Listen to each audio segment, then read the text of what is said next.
दंड को भी काट सकता है। अभी तक जिस भी संत व महापुरुष से मिले, उन्होंने यही बताया कि पाप कर्म फल भोगने से ही समाप्त होगा। वो प्रभु कौन है जो पाप कर्म को काट देता है, वो काल के बंधन से छुड़वा देता है? उसका क्या नाम है? पूजा की विधि क्या है?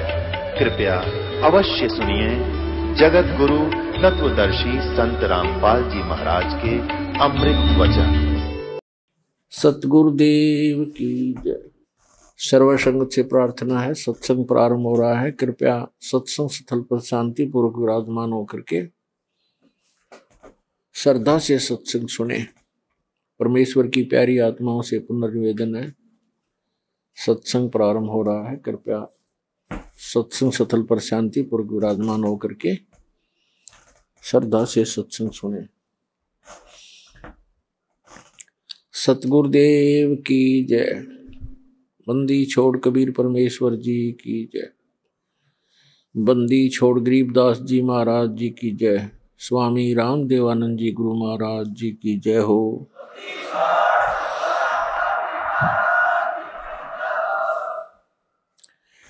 गरीब नमो नमो सतपुरुष को नमस्कार, गुरु की नहीं। सुर नर मुनि जन साधुआं संतों सर्वस दी नहीं। सतगुरु साहेब संत सब दंडोतम प्रणाम। आगे पीछे मध हुए तिनको जहाँ कुर्बान। नराकार निर्विषम काल जाल वैवंदनम। निर्लेपम निज निर्गुणम अकलनुवेशंदनम। सोहम सुरति समापतम सकल समाना निर्तल। उज्ज्वल हीरंबर हरदम अम्बे परवा अथाह वार पार निमज्जतम। गरीब जो सुमरे सिद्ध होई गणनायक गलता ना। करो अनुग्रह सोई ही पारस पद परवाना। आदि गणेश मनाऊं गणनायक देवन देवा। चरण कमल लो लाऊं आदंत करूं सेवा। परम शक्ति संगीतम हृदय सिद्धि दाता सोई। अवगत गुण अतीतम सत्य पुरुष निर्मोही। जगदम्बा जगदीशम मंगल रूप मुरारी। तन मन अर्पों शीशम भक्ति मुक्ति भंडारी। सुर नर मुनि जन ध्यावे ब्रह्मा विष्णु महेशा। शेष शेष मुख गावे पूज्य आदि गणेशा। इंद्र कुबेर सरीखा वरुण धर्म राय ध्यावे। समृत जीवन जी का मन इच्छा फल पावे। 33 कोटि अधारा ध्यावे शेष 88। उतरे बहु जल पारा कट है यम की फांसी। 33 कोटि अधारा ध्यावे शेष 88। उतरे बहु जल पारा कट है यम की फांसी।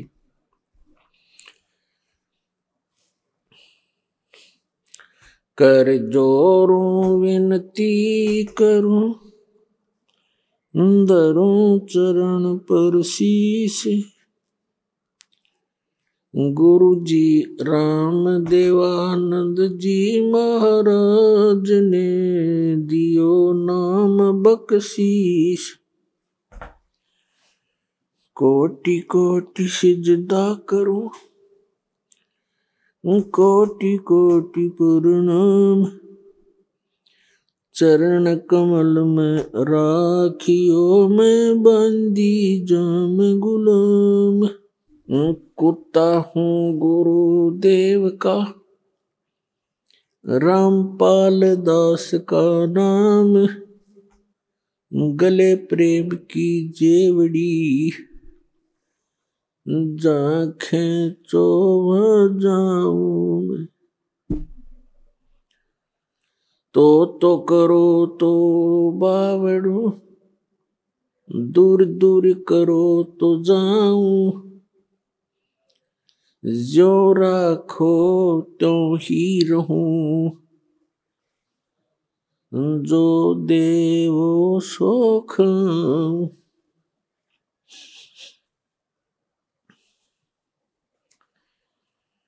परम पिता परमात्मा पूर्ण ब्रह्म सारी सृष्टि के रचनहार कुल मालिक कबीर परमेश्वर जी की असीम रजा से आप सभी पुण्यात्माएं सत्संग श्रवण करने के लिए उपस्थित हुए।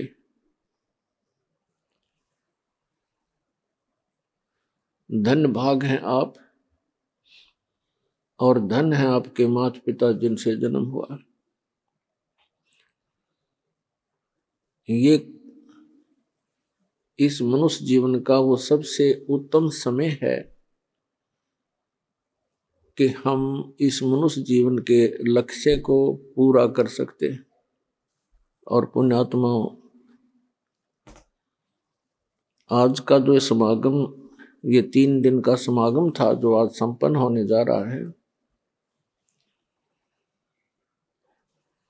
ये एक विशेष उपलक्ष्य है इसका। वैसे तो सत्संग सभी श्रेष्ठ होते हैं, लेकिन कुछ ऐसे अवसर होते हैं जो जीवन में युगों पर्यंत ही उपलब्ध होते हैं। परमात्मा ने कहा है कि मात पिता मिल जाएंगे, मात पिता मिल जाएंगे 184 माँ, सतगुरु सेवा और बंदगी भाई फेर मिलन की ना।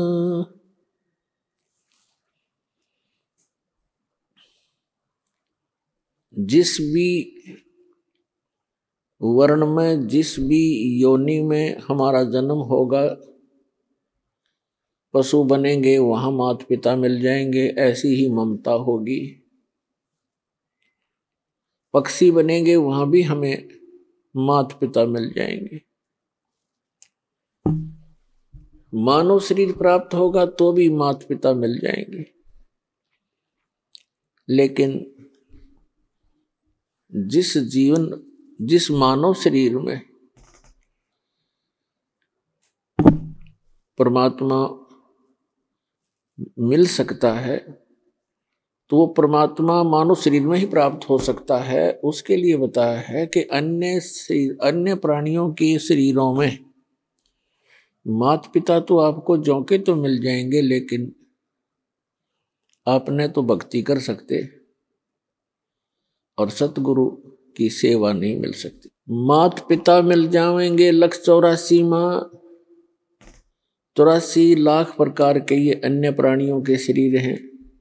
कहते हैं इनमें भी माता पिता मिल जाएंगे, लेकिन उनमें ना सतगुरु मिल सकते और ना ये भक्ति मिल सकती। तो पुण्यात्माओं, आज आपको मानव शरीर प्राप्त है और सतगुरु भी प्राप्त है, क्योंकि आप जी बालक हो। बच्चे को पता नहीं होता कि तुम जो स्टडी कर रहे हो उद्देश्य से, तो वो बच्चे यही लेकर चलते हैं कि हम इंजीनियर बनेंगे, डॉक्टर बनेंगे। टारगेट तो उनका होता है, प्रवेश भी प्राप्त कर लेते हैं, लेकिन उनको जब वो सफलता मिल जाती है उसके बाद उसकी उपलब्धि प्राप्त होती है। लेकिन टीचर को पता होता है कि ये बच्चे कितने अच्छी तरह पढ़ रहे हैं, प्रत्येक कार्य को ठीक से करके आ रहे हैं, इनका भविष्य उज्जवल है। तो उनमें से वो भक्त हैं जो लगन के साथ लगे हुए हैं, सच्ची श्रद्धा से, और परमात्मा की प्रत्येक मर्यादा में रहकर चल रहे हैं। तो पुण्यात्माओं, मानुष जीवन दुर्लभ है, ये मिले न बारंबार, और जैसे तरुवर से पत्ता टूट गिरे वो फिर नहीं लगता डार। आप ऐसे भयंकर लोक में रह रहे हो और आप जी के बस की बात नहीं है। काल भगवान ने ये सुनियोजित तरीके से हम सभी को यहां जकड़ रखा है। यहां पर प्रत्येक प्राणी विवश है, एक दूसरे में मोह, संपत्ति में मोह, ये जीव के बस का नहीं, ये न त्याग सके, क्योंकि ये जितना प्रबल बता रखा है। फिर इसका विकल्प परमात्मा ने आके बताया है कि जो मैं ज्ञान बताऊं और जो साधना विधि तुम्हें बताऊं, उस पर लगन से लग जाना, और फिर परमात्मा का काम शुरू होता है। वो अपने आप आपको, जो सत भक्ति कर रहा होगा, मर्यादा में रह रहा होगा, उसको आसानी से इस काल के जकड़ से, काल के बंधन से छुटवा ले जाएंगे। अब हमारे साथ क्या बन गई,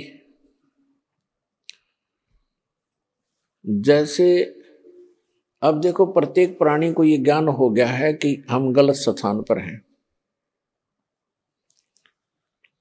और यदि हम इसी तरह इन्हीं आशाओं को लेकर जीते रहे तो हम यहीं फंसे भी रह जाएंगे,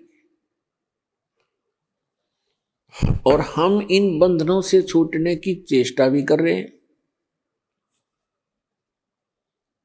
और नए चेष्टा भी कर रहे हैं, प्रयत्न भी कर रहे हैं, जो भक्त हैं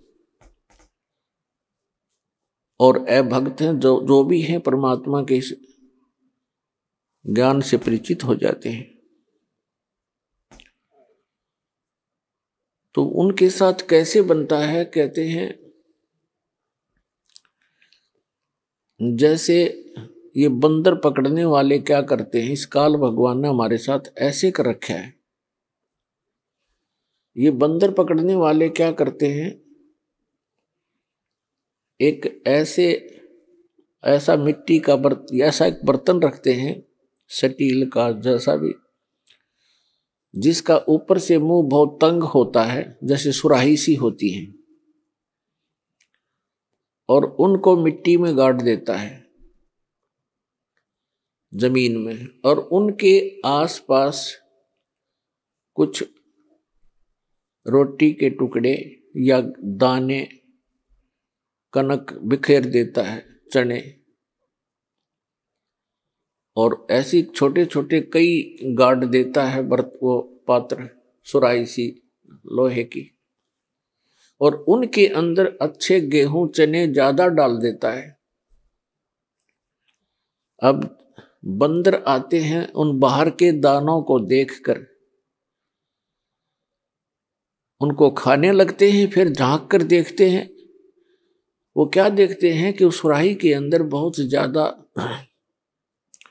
उस जार के अंदर बहुत ज्यादा चने पड़े हैं। वो उसमें हाथ घुसोड़ के और मुट्ठी भर लेता है, और मुट्ठी भर के फिर वो भागने की सोचता है कि अच्छा माल मिल गया, भाग लूं। अब वो मुट्ठी भरने के बाद वो मुट्ठी अड़ जाती है उसके मुंह के अंदर, सुराही के जार के मुंह में फंस जाता हाथ उसका। अब उसमें इतनी अकल नहीं कि इसने मुट्ठी खोल दूं, जान बच जा। वो मुट्ठी भी नहीं खोलता है और चिल्लाता है, बुरी तरह चिल्लाना शुरू कर देता है, और मुट्ठी को खोलता नहीं और जकड़े ही रखता है। तो पुण्यात्मा, हमारे साथ ऐसी बन गई या बंदर वाली मुट्ठी हमने आप पर जकड़ रखी है। ये मेरा बेटा है या मेरी बेटी है, ये कार मेरी है या कोठी मेरी है। अब परमात्मा आके याद दिलाते हैं कि ना बेटा तेरा है, ना बेटी तेरी है, ना ये कार तेरी है, ना कोठी तेरी है। क्या बताते हैं, काया तेरी है नहीं, ये माया कहां से हो, जब तेरा शरीर ही नहीं है। हर माया को अपनी कह, ये माया है राम की, अपनी कहे गंवार, जमपुर धक्के खावेगा, नाहक बह बेगार। फिर क्या बताते हैं, नंगा आया जगत में और नंगा ही तू जावे, और बीच में ख्वाबी ख्याल है ये मन माया भरमावे। अब उस बंदर वाली मुट्ठी को हम खूब जकड़े बैठे हैं और ये हमसे छूट भी नहीं सकती, चाहे कितनी बात बनावे जीव, क्योंकि हमारी बुद्धि इतनी ही सीमित कर रखी है। आपके हमारे बस की ये बात नहीं है। इसके लिए परमात्मा ने इसका विकल्प बताया है। जैसे वो बंदर फंस चुका था और शिकारी को पता था बंदर पकड़ने वाले को कि अब ये कहीं नहीं जाएगा, ये मूर्ख फंसा रहेगा, आराम से बैठा रहता है वो। और दूसरी स्थानों पर उसने कई जगह पर ऐसा कर रखा होता है, जाल फैला रखा होता। तो उसी समय एक व्यक्ति आया, उसने देखा कि एक बंदर ये फंस गया, मूर्ख। बोला हाथ मुट्ठी छोड़ता नहीं, मुट्ठी खोल लेगा नहीं तो किसी प्रकार भी नहीं निकला है, और मुट्ठी छुड़वाने की चेष्टा करे मन माने बुड़का भर ले, काट ले मुंह ते। तो हमारी ऐसी दशा होगी, किसी को नो समझावे कि ये जिस संपत्ति और संतान को तू अपना मानने बैठा है, भगत ये तेरी नहीं है, इसके साथ साथ तू परमात्मा को याद कर। तो हमने खूब देखा है, हम ऐसे स्थान में जन्मे थे, वो क्या कहा करते कि भगवान के खान ने देगा, अपना करके खाना होता है, भगवान के ले रहा है। ऐसी तरह के भी लोग हमने देखे, क्योंकि ज्ञान ना होने से हम ये भाषा बोलेंगे फिर। तो उसने क्या किया उस व्यक्ति ने कि ये बोला बंदर फंस गया और ये शिकारी इसको बेचेगा, फिर कोई इसका दुरुपयोग करेगा, इसको फिर इसके साथ जो है ना अपना रोजी रोटी ले जाते हैं, गाँव में शहरों में बंदर का तमाशा दिखाते हैं, खेल दिखाते हैं, ऐसे जीव को दुखी करेगा। तो पुण्यात्मा उसने क्या किया, जैसे वो बंदर मुट्ठी फंसाए बैठा था, उसके हाथ की रेंज से दूसरे हाथ की रेंज से थोड़ी सी दूरी पर केला डाल दिया, एक केला। अब बंदर ने सोचा केला और उठा ले, और थोड़ा दूरी पर था नू, और उधर से मुट्ठी में फंस रही उसमें। अब केला ठाने की जब चेष्टा करने लगा, उसका हाथ से ध्यान हट गया, वो चने निकल गए, खड़दे ही नीचे ने उसका हाथ निकल गया और केला ठाकर भाग गया। जान बची, बढ़िया चीज मिली। तो परमात्मा ने हमारे को राम नाम का केला दे दिया, इसने ठाकर भाग जाएंगे, हमारा बस किया मुट्ठी छोड़नी को ना। पुण्यात्मा, ये मानुष जन्म कितना दुर्लभ है, और मनुष्य जीवन के अंदर फिर सतगुरु मिलना ये अति दुर्लभ है। श्रीमद् भगवत गीता अध्याय नंबर 7 के श्लोक नंबर 12 से लेकर 15 तक गीता ज्ञानदाता कहता है कि जो तीनों गुणों की भक्ति करते हैं, रजगुण ब्रह्मा, सतगुण विष्णु, तम गुण शिव जी, इस त्रिगुणमयी माया के द्वारा जिनका ज्ञान हरा जा चुका है, वो मेरी भक्ति भी नहीं करते।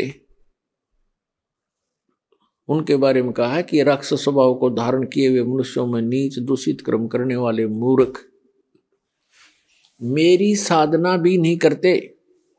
ये कौन बोल रहा है? श्रीमद् भगवत गीता का ज्ञान ये काल बोल रहा है, ये ब्रह्म बोल रहा है, ये सरपुरुष बोल रहा है, और श्री कृष्ण के शरीर में प्रवेश करके बोल रहा है प्रेतवत। फिर ये कहता है 7वें अध्याय के 16 से लेकर 16, 17, 18 3 श्लोकों में कहता है जो मेरी भक्ति करते हैं वो 4 प्रकार के होते हैं, अर्थार्थी, आर्थ, जिज्ञासु और ज्ञानी। अर्थार्थी तो वो होते हैं जो धन लाभ के लिए अनुष्ठान करते हैं, धार्मिक अनुष्ठान। तो जो ब्रह्म साधना है, इन 4 प्रकार के ब्रह्म साधना करते हैं। वो धार्मिक अनुष्ठान जो करते हैं वो वेदों के मंत्रों से ही करते हैं, वो किसी अन्य ग्रंथ का सहयोग नहीं लेते। वो जैसे जय गणेश देवा कहते इस तरह की आरती वो नहीं करते। जो ब्रह्म साधक हैं वो 4 प्रकार के हैं, उनमें से अर्थार्थी और आर्थ और जिज्ञासु, ये वेदों पर विश्वास करने वाले होते हैं। और चौथा ज्ञानी। अर्थार्थी तो ये है जो हर धन लाभ के लिए कोई अनुष्ठान करता है तो वेदों के मंत्रों से ही करता कराता है। ऐसे ही आर्थ जो संकट निवारण के लिए भी वेद मंत्रों को ही आधार मानता है, उनके आधार से अनुष्ठान करता है। जिज्ञासु वो होता है जो भगवान के लिए घर से निकलता है, जैसे भी उनको संत मिलते हैं उनसे ज्ञान ग्रहण करके स्वयं वक्ता पाक जाता है, अपना जीवन नाश कर जाता है। ये तीनों व्यर्थ कर दिए। चौथा जो बताया ज्ञानी, ज्ञानी का के लिए बताया है कि जो ज्ञानी उसे कहते हैं जिसको ये पता लग गया कि मनुष्य जीवन बार बार नहीं मिलेगा और मनुष्य जीवन का मूल उद्देश्य है आत्म कल्याण करवाना और मोक्ष प्राप्ति करना। और उनको ये भी ज्ञान हो जाता है कि मोक्ष प्राप्ति केवल समर्थ भगवान, उस कंप्लीट गॉड अल्लाहु अकबर की भक्ति करने से ही संभव है, अन्य देवताओं की पूजा से नहीं। तो गीता ज्ञानदाता कहता है कि वो ज्ञानी जो हैं वो मुझे अच्छे लगते हैं, उनको मैं अच्छा लगता हूं, प्रिय हैं, क्योंकि वो मेरी भक्ति करते हैं ब्रह्म की। वो अन्य देवता में आस्था नहीं रखते। लेकिन फिर 7वें अध्याय के 18वें श्लोक में कहा है ये ज्ञानी आत्मा जिन्होंने ये सोच लिया कि मनुष्य जीवन बार बार नहीं मिलता, मोक्ष हुआ तो सफलता है इस मनुष्य जीवन की, अन्यथा नहीं है। और उनको ये भी ज्ञान हो गया कि मनुष्य जीवन बार बार नहीं मिलता और मोक्ष के लिए केवल पूर्ण परमात्मा की भक्ति ही करनी होती है, अन्य की नहीं। तो इसमें क्या बताया है कि इन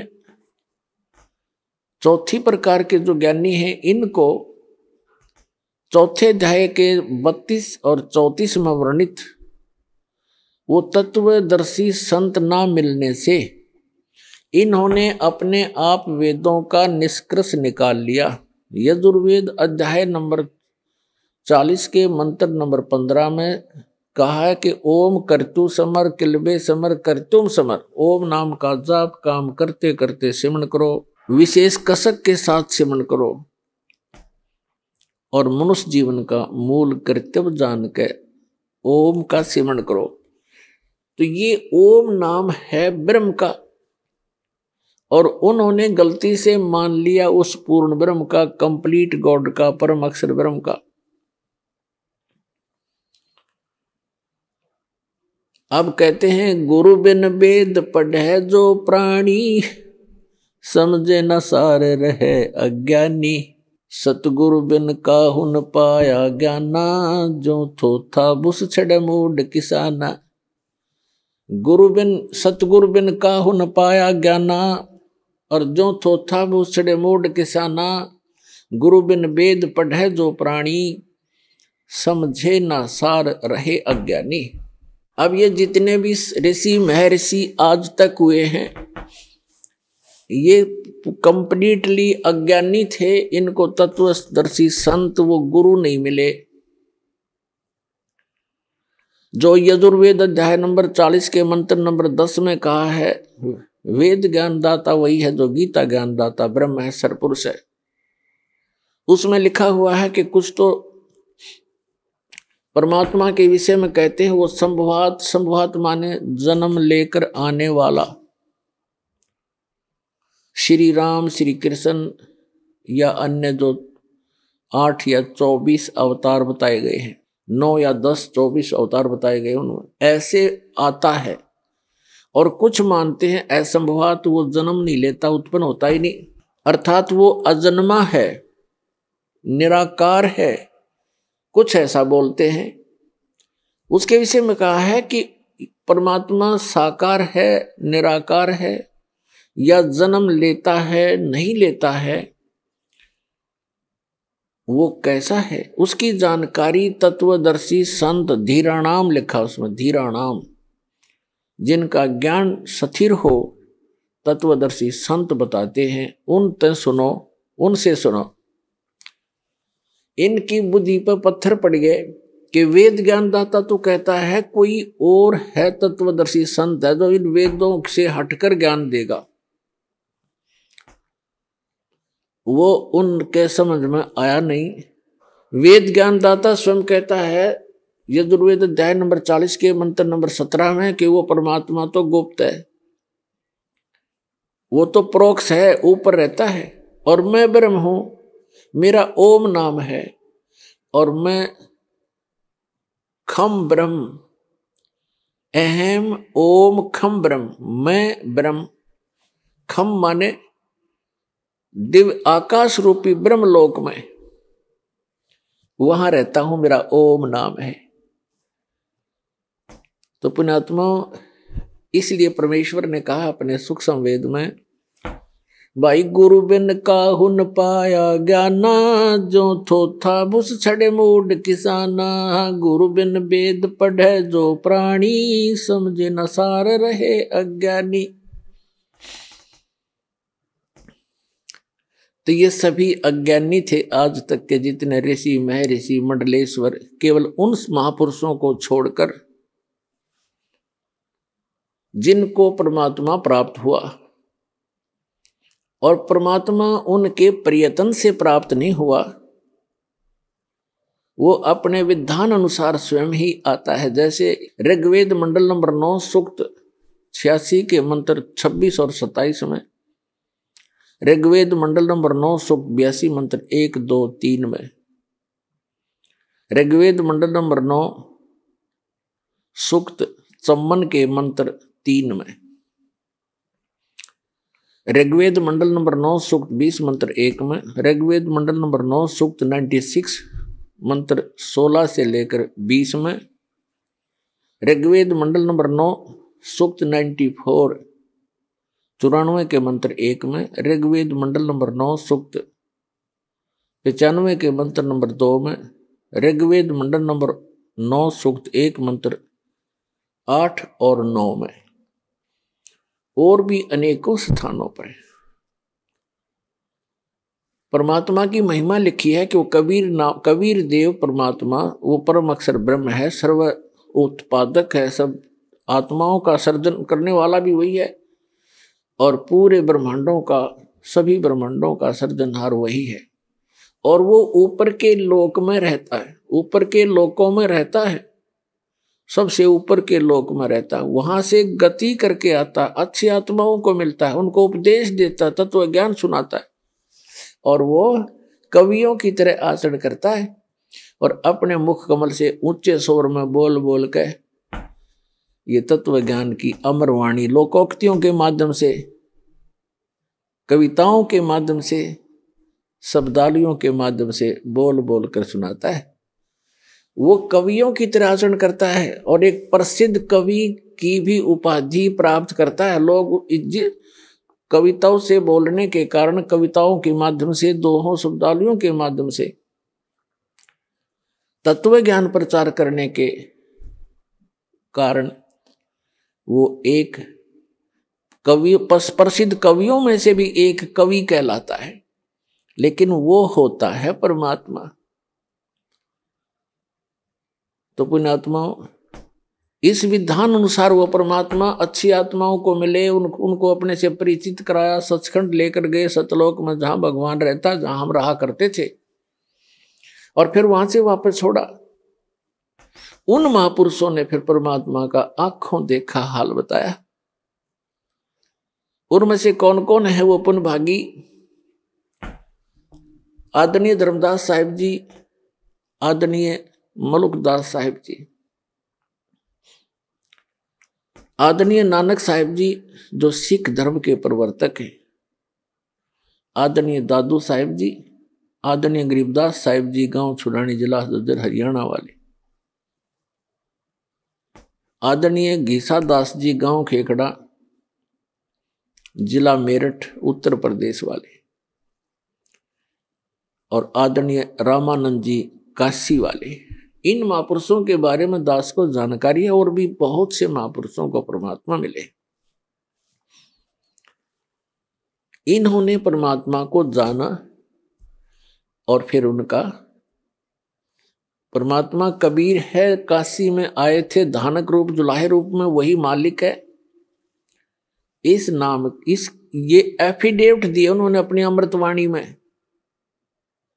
आदरणीय गरीबदास साहिब जी ने कहा है, हम सुल्तानी नानक तारे दादू को उपदेश दिया, जात जुलाहा भेद न पाया वो काशी महे कबीर हुआ। गरीबदास जी ने निष्कर्ष निकाल कर दे दिया कि मैं इंक्लूडिंग मी, गरीबदास जी कहते हैं, हम सुल्तानी अब्राहिम सुल्तान अधम नाम के एक मुसलमान राजा थे। हम सुल्तानी नानक तारे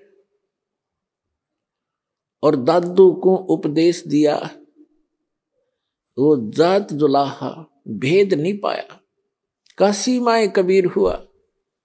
अनंत कोट ब्रह्मांड का एक रति नहीं भार, और सतगुरु पुरुष कबीर हैं वो कुल के सिरजनहार। पुण्यात्मा, परमात्मा की कथा को ये सत्यनारायण कथा है। अभी तक हम श्री विष्णु जी की कथा को सत्यनारायण कथा कहा करते थे अपनी भूल से। सत्यनारायण का अर्थ है अविनाशी भगवान की कथा, उसकी जानकारी, उसकी महिमा के, उसके गुणगान। श्री विष्णु जी सत्यनारायण नहीं है, ये अविनाशी परमात्मा नहीं है। श्रीमद् देवी भागवत के तीसरे स्कंद में 123 पृष्ठ पर गीता प्रेस गोरखपुर से प्रकाशित सचित्र मोटा टाइप केवल हिंदी में विष्णु जी स्वयं स्वीकार करते हैं कि मैं, ब्रह्मा और शंकर, हम तीनों अविनाशी नहीं है, हम नित्य नहीं है। हमारा तो आविर्भाव अर्थात जन्म और तिरोभाव माने मृत्यु, हमारा तो जन्म और मृत्यु होता है। तो पुण्यात्मा, आप ये सत्यनारायण कथा सुन रहे हो, विश्व में एक सत्यनारायण कथा आपको इस सतलोक आश्रम के अतिरिक्त कहीं नहीं मिलेगी। सत्यनारायण की कथा सत्संग कहलाता है, यानी सच्चे भगवान की कथा, उसका कंप्लीट स्पिरिचुअल नॉलेज, इसको सत्संग कहते हैं। और ये विश्व में किसी के पास नहीं है। तो सौभाग्य आपका जो परमात्मा के कितने प्यारी आत्मा हो आप, जिनके लिए युगों से भटक रहे हैं वो परमपिता। कहते हैं गोता मारूं स्वर्ग में जा बैठूं पाताल, और गरीबदास ढूंढता फिरूं अपने हीरे मोती लाल। गरीबदास जी को परमात्मा मिले और उनको बताया, बच्चा मैं तो अपने हीरे मोती लालों को खोजता फिर रहा हूं। एक बार भी जो परमात्मा की शरण में आ गए किसी भी युग में, तो पुण्यात्माओं, उन आत्माओं को परमात्मा पार करके छोड़ देगा, समय चाहे कितना ही लग जाओ।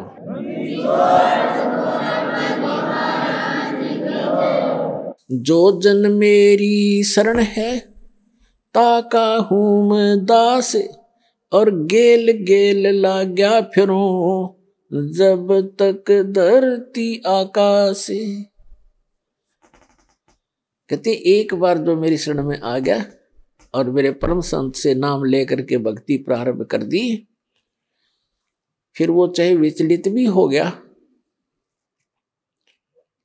काम तो बढ़ गया उसका, क्योंकि जन्म घने और हो जाएंगे, फिर बाद में ब्रह्माटी घनी हो जाएगी, लेकिन वो समर्थ, वो जुबान का पक्का है, उसका कानून कभी डगमग नहीं होता, उसका नियम अटल है, वो अपने नियमानुसार फिर भी हमारे पीछे पीछे भटकता ही रहता है।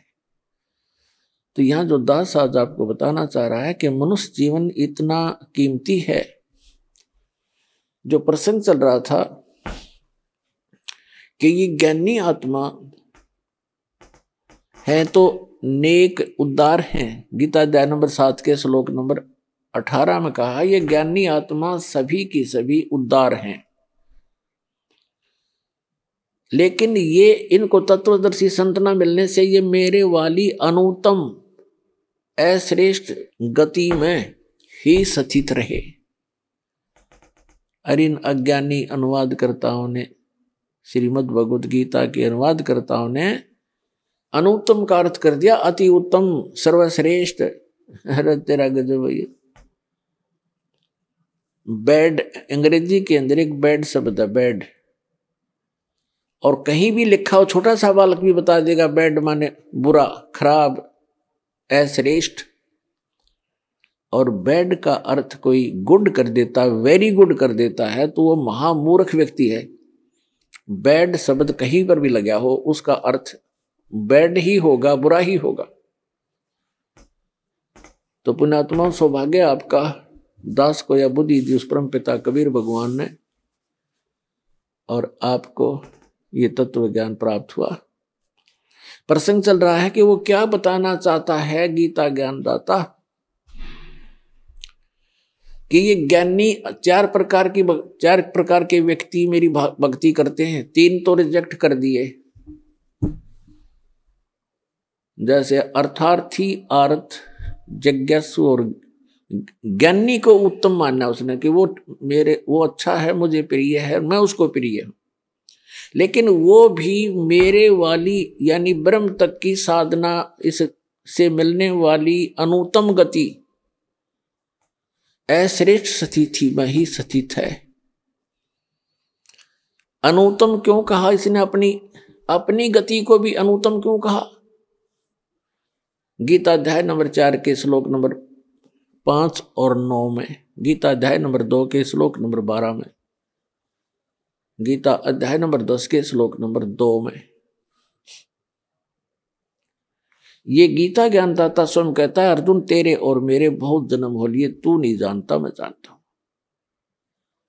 गीता अध्याय नंबर 8 के श्लोक नंबर 13 में कहता है, अर्जुन ओम इति एकाक्षरम ब्रह्म व्यवहारण माम अनुस्मरण ये प्रियाति तजन देहम सयाति परमाम गति। मुझ ब्रह्म का केवल एक ओम मंत्र है, नथिंग एल्स। और इसकी साधना उच्चारण करके जाप करता हुआ जो अंतिम श्वास तक भी इसका जाप करता हुआ शरीर छोड़कर जाता है, ओम से मिलने वाली परम गति को प्राप्त होता है। ओम से मिलने वाली परम गति क्या है? ब्रह्म लोक प्राप्त होता है। यजुर्वेद अध्याय नंबर 40 के मंत्र नंबर 17 में स्पष्ट कहा है वेद ज्ञानदाता ने कि वो परमात्मा तो प्रोक्ष है, ऊपर रहता है, गुप्त है, और मैं ब्रह्म हूं, और मैं ऊपर दिव्य लोक ब्रह्म, दिव्य आकाश रूपी ब्रह्म लोक में रहता हूं। श्री देवी भागवत के अंदर, श्री देवी पुराण में 7वें स्कंद में 562 से 63-64 पृष्ठ तक, 563-564 तक ये स्पष्ट किया है। हिमालय को ज्ञान देते हुए श्री देवी जी कह रही है कि राजा हिमालय, उस परमात्मा के विषय में जानकारी बताती हूं मैं। उसका ओम नाम है, और उस ओम नाम को का जाप करके ब्रह्म लोक की प्राप्ति कर लेता है, ब्रह्म को प्राप्त होता है, और वो ब्रह्म ऊपर दिव्य आकाश रूपी ब्रह्म लोक में रहता है वो ब्रह्म। और तुम्हारा कल्याण हो, ओम नाम का जाप करो, ब्रह्म पाने का उद्देश्य रखो, वो ब्रह्म लोक में रहता है वो ब्रह्म। तो पुण्यात्मा, ओम नाम के जाप से ब्रह्म लोक प्राप्ति होती है। श्रीमद् भगवद गीता अध्याय नंबर 8 के श्लोक नंबर 16 में कहा कि अर्जुन, ब्रह्मलोक में गए हुए प्राणी भी पुनरावृत्ति में है। 8वें अध्याय के 13वें श्लोक में अपनी साधना का मंत्र बताते हैं कि इसके अतिरिक्त कोई मंत्र नहीं है, उसके अतिरिक्त कोई नाम जाप कराते हैं। कौन कौन से? ओम नमः शिवाय, ओम भगवते वासुदेव नमः आदि आदि ये मंत्र नहीं है, क्योंकि ये श्रीमद् भगवद गीता में नहीं लिखे हैं। 8वें अध्याय के 5 और 7 में ये खुद कहता है कि अर्जुन, मेरी भक्ति कर, मुझे ही प्राप्त होगा, लेकिन युद्ध करना पड़ेगा, यह शांति नहीं हो सकती। 17वें अध्याय के 23वें श्लोक में कहा कि उस परम अक्षर ब्रह्म, गीता अध्याय नंबर 8 के श्लोक नंबर 1 में अर्जुन ने पूछा कि आप जी ने जो 7वें अध्याय के 29वें श्लोक में बताया है कि तत्ब्रह्म को जान के और सारे अध्यात्म स्पिरिचुअल नॉलेज से, कंप्लीट स्पिरिचुअल नॉलेज, संपूर्ण अध्यात्म ज्ञान से परिचित और सभी कर्मों से परिचित प्राणी केवल जरा और मरण के इस संकट से छूटने का प्रयत्न करता है। जरा माने बुढ़ापा, बुढ़ापे का दुख, मरण माने मृत्यु का कहर। ये दोनों दुख यहाँ पर कंपलसरी। तो जिसको ये ज्ञान हो जाता है, जो तत्वदर्शी संत की शरण में चले जाते हैं, उनको संपूर्ण अध्यात्म ज्ञान प्राप्त हो जाता है। फिर वो केवल उस तत्ब्रह्म से परिचित हो जाते हैं, तत्ब्रह्म से और सारे अध्यात्म ज्ञान से, सब कर्मों से।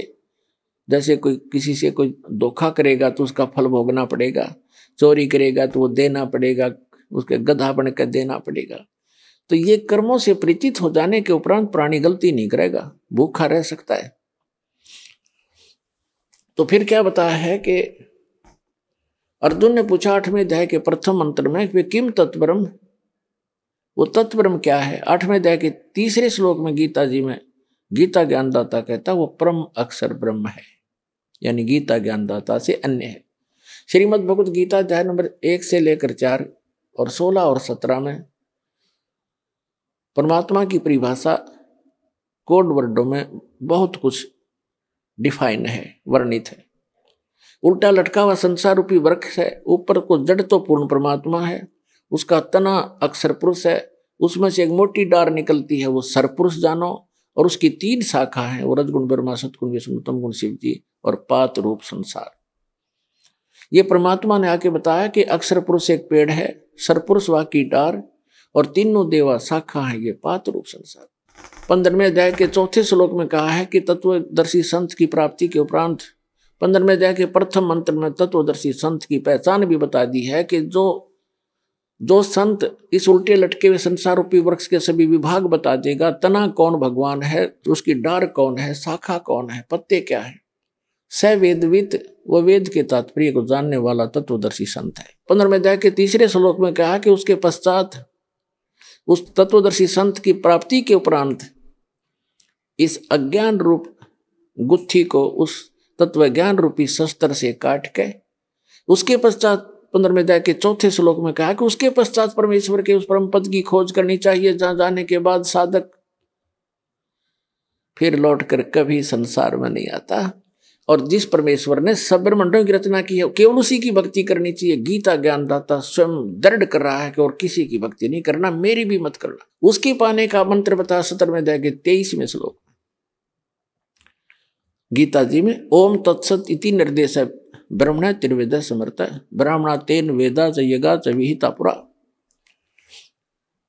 कि उस सच्चिदानंद घन ब्रह्म की यानी परम अक्षर ब्रह्म के पाने के 3 मंत्र के जाप का निर्देश है। निर्देश mean final direction, nothing else. 18वें अध्याय के 62वें श्लोक में कहा कि अर्जुन तू सर्वभाव से उस परमेश्वर की शरण में जा, उसकी कृपा से तू परम शांति को और सनातन परम धाम को प्राप्त होगा, शाश्वत स्थान को प्राप्त होगा, जहां जाने के बाद फिर कभी मृत्यु नहीं होती। श्रीमद् भगवद गीता अध्याय नंबर 8 के श्लोक नंबर 5 और 7 में तो अपनी साधना बताता है कि मेरी भक्ति कर मुझे प्राप्त होगा, युद्ध करना पड़ेगा, और युद्ध करना हुआ शांति नहीं। फिर गीता अध्याय नंबर 8 के श्लोक नंबर 8, 9, 10 में स्पष्ट कर दिया है कि जो उसकी भक्ति करता है, उस परम अक्षर ब्रह्म की भक्ति करता है, तत्वदर्शी संत की शरण में जाकर उसको प्राप्त होता है। अंत समय में भक्ति के बल से, इस भक्ति की कमाई से फिर 18वें अध्याय के 66वें श्लोक में निर्णायक ज्ञान दे दिया है। उसमें कह दिया कि सर्वधर्मान परित्यज्य माम एकम शरणं व्रज अहम तवा सर्व पापेभ्यः मोक्षामि मा शुच। गीता ज्ञानदाता कहता है कि यदि तूने उस परमेश्वर की शरण में जाना है, जहां जाने के बाद फिर लौट कर नहीं आना है, शाश्वत स्थान को प्राप्त करना है, तो मेरे सत्र की जितनी पूजाएं हैं वो मुझे छोड़ दे। ओम नाम का जाप, ये 5 यज्ञ हम इस काल के सत्र की करते हैं ताकि इसका ऋण देकर इसके यहाँ का, क्योंकि हम इसके होटल में रह रहे हैं, इसका कर्जा हम पर चढ़ रहा है। पहले हम क्या गलती करते रहे, ऋषि बनकर ओम नाम का जाप करते, यज्ञ करते कराते, हम ब्रह्मलोक में चले जाते। वहां इसका होटल है, वहां 25% चार्ज लेता, हमारे से सुविधा सारी दे देता, नाचने गाने सारे गंदे कर्म जो कहीं पृथ्वी पर ना उपलब्ध हो वहां होते हैं, और उसको ये स्वर्ग कहा करते, महास्वर्ग।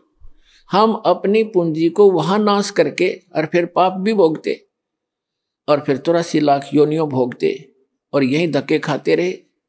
अब हम इस पूंजी को नष्ट नहीं करेंगे, अपनी जो भक्ति करें, हम इसको दे देंगे ब्रह्म को। इस श्वास के सतनाम में दो अक्षर का मंत्र है, एक ओम है, एक तत्, और सार नाम के अंदर फिर ये तीनों इकट्ठे हो जाते हैं। तो हम जो ओम नाम के जाप की कमाई इसको दे देंगे, ये ब्रह्म की है। ये स्वयं भी कहता 18वें अध्याय के 66वें श्लोक में, सर्वधर्मान परित्यज माम एकम शरणम व्रज। मेरे सतर के सभी पूजाएं, जो मेरे सतर की भक्ति है, वो धन मुझे दे दे, नू का नू, फिर मैं तुझे सब पापों से मुक्त कर दूंगा, और फिर तू उसकी शरण में जा, मुझे कोई ऑब्जेक्शन नहीं। अब जैसे हमने किसी का कर्ज ले रखा हो, और वो कहेगा भाई तुझे जब छोड़ूंगा तो मेरा कर्ज दे देगा, तो हम इसका कर्ज दे देंगे, छोड़ेगा, छोड़ना पड़ेगा इसको। तो स्वयं भी अपना वायदा करता है। तो इसके सतर की जो भक्ति है, हम त्रिकुटी पर जाकर परमात्मा आपके साथ होगा इस दास के रूप में, और आपके सारे अकाउंट कराएगा।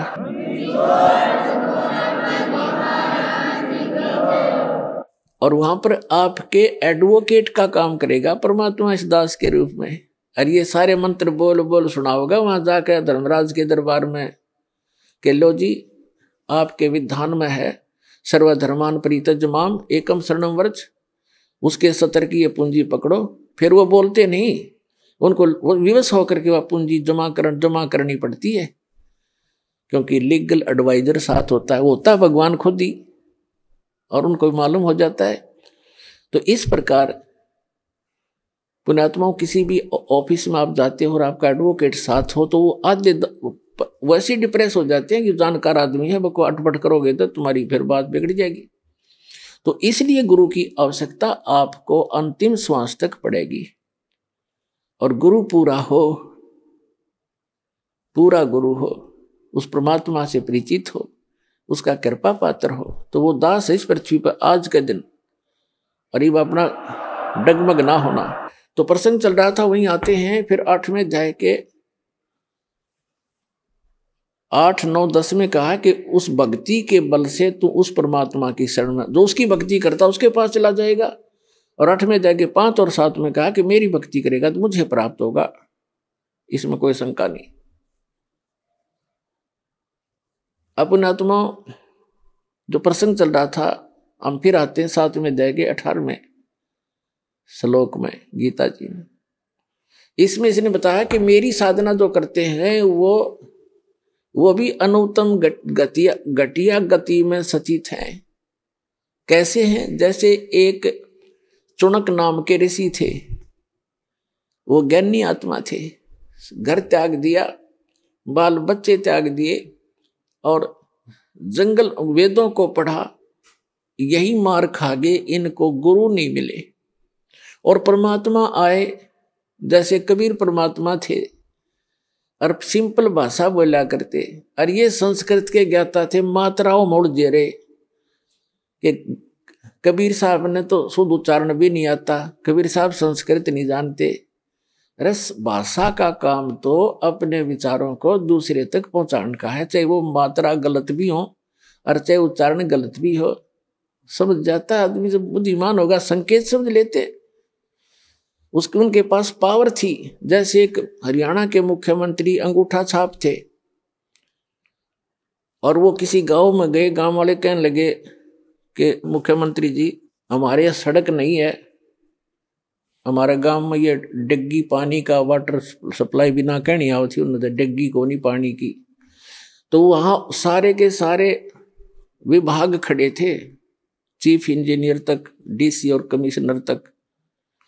उसने कतीक ना शुद्ध हिंदी जाना था ना अंग्रेजी बोल से जानता था मुख्यमंत्री। उसने कहा रे उरे ना ओ डीसी, क्या नाम है तेरा रे, चीफ इंजीनियर की कहने, उरे ना ऐसे कर यहाँ से लेकर अठत लेकर बठत आई इनकी सड़क बना दे। उनने इंग्लिश भी बना ली उसकी, अठत बठे की, हर नक्शा भी तैयार कर लिया। तीसरे दिन काम शुरू हो गया। तो पुण्यात्माओं तो ये बकवास करते हैं ना, रामपाल ने संस्कृत नहीं आती, फलाना नहीं आता, ये तो वही हैं नकली। दास के पास वर्ड पावर है उस परमात्मा की दी हुई। जिस भी शब्द से बोलूंगा परमात्मा खूब जान लेता है और आपके सारे काम करेगा, मेंट नहीं लगेगी।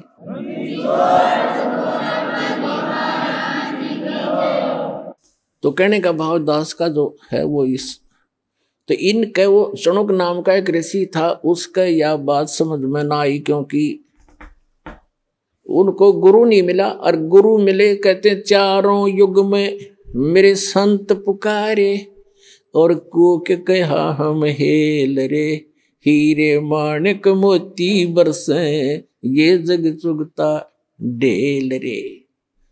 परमात्मा कहते हैं हम चारों युग में आका आवाज लगाई, जगह जगह खड़े होकर चौराहों पर,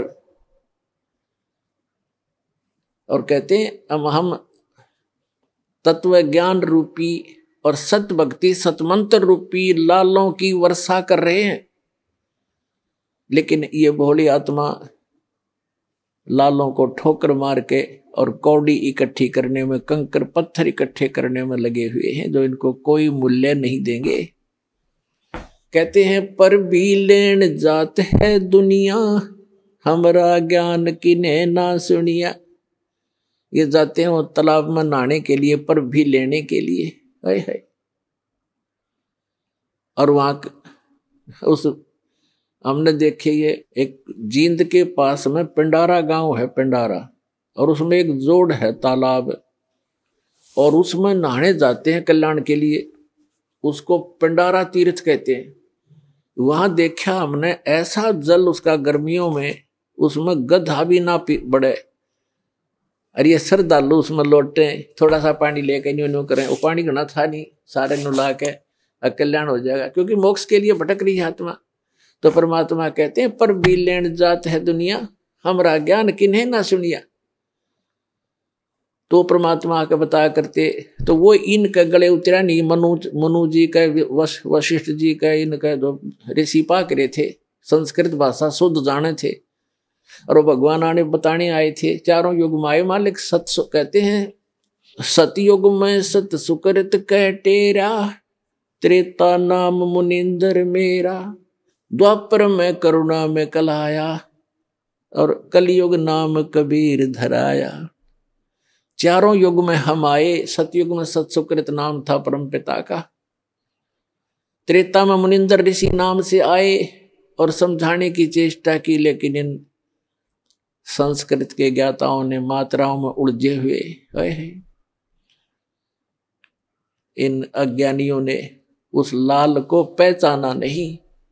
और कहते हैं द्वापर में हम करुणा में नाम से आए थे, एक बाल्मीक के को मिले थे, ऐसे ही जैसे कलयुग में एक धानक को, जुलाहे को मिले थे कमल के फूल पर। ऐसी लीला करते हैं प्रत्येक युग में परमात्मा।